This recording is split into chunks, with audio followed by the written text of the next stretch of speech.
defeated at the time a highly touted fighter. Yes. Dominic Dillon. How does it feel? Can I be honest? It kind of shitty, man. Because I don't like focus on getting the win and stunning to my friends and getting a bunch of pictures for Instagram. For me, amateur is the process of improvement and identifying the weaknesses in your game, so that when you go professional, you're able to do some incredible things and make good money, and you know, because you get a short window of opportunity. So, you know, the results secondary. I'm not that happy with the performance, you know, to be honest. You know, you did well. You out-grappled someone who a lot of people thought had the edge on the ground. Your striking was on point, but you also mixed up well and was able to dominate the action on the fight. How did it feel to kind of out-grapple or grapple? I feel like I can grapple as well, and I kind of feel like my grappling is... I haven't had that many opportunities to compete, so I haven't had many opportunities to compete, so it's like... people don't necessarily know about my grappling, but I have like really good grappling coaches. I really do focus hard on my wrestling, and I have really good jiu-jitsu coaches and partners. So I'm kind of happy about that, but I was so tentative with my hands that I just can't stop focusing on that and how quickly I need to start improving on that. Just letting my hands go and being a bit more calculated in terms of my shots, you know.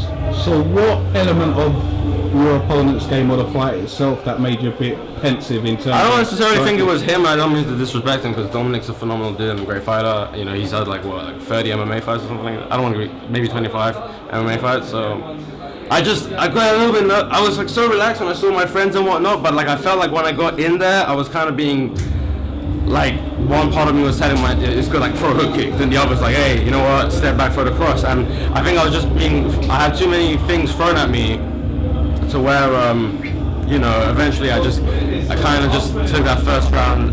It was a bit non-eventful, really. I mean, I took a few low kicks, but I could have just, I don't know, I think it was more the occasion to stop rambling on, yeah. But despite that, you know, you got crowned the champion. Once you got the decision, how did you feel? I thought I won the second and third round, so I was kind of expecting it. I felt okay, but I just immediately, like, you know, like 10 minutes gone, I immediately just kept thinking to myself, listen, I need to improve. Because, you know, having an okay performance can get you the win, but okay doesn't win championships. Okay doesn't put big money in your account, and okay doesn't put food on the plate. So I need to, I'm not going to be the kind of guy in a sense that's going to just go out and start stunning and freaking going crazy. I'm just going to get back in the gym immediately. I mean, Dominic kicked my leg a few times. I'm starting to feel a little bit now, but as soon as I can, I'm going to get in the gym and start focusing on letting my hands go in an MMA concept, because this was the first ever time for a fight.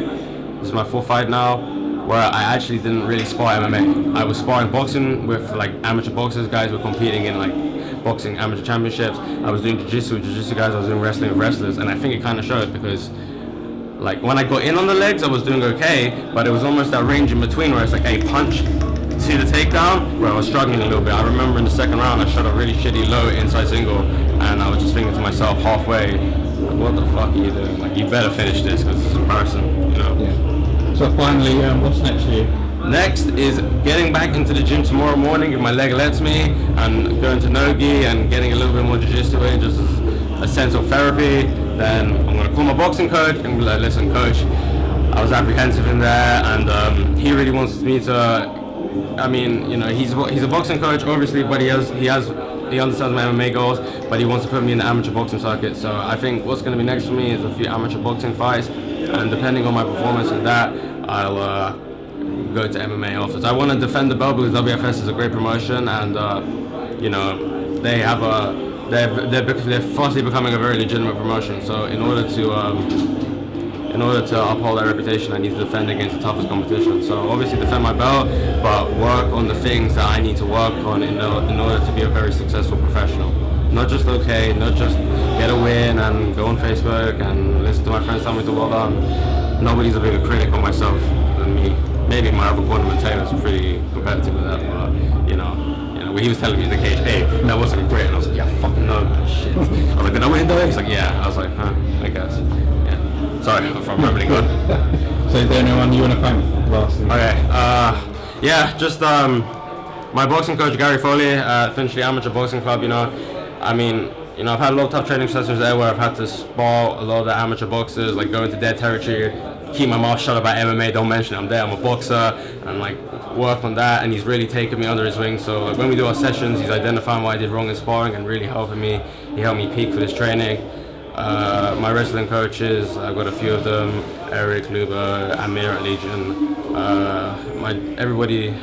my jiu-jitsu coaches at Roger Gracie Academy, and all my friends and my family that bought tickets. You know, the most tickets I ever sold for a fight before this was free, so I sold 34 today, and I don't know, it was weird, but you know, thank you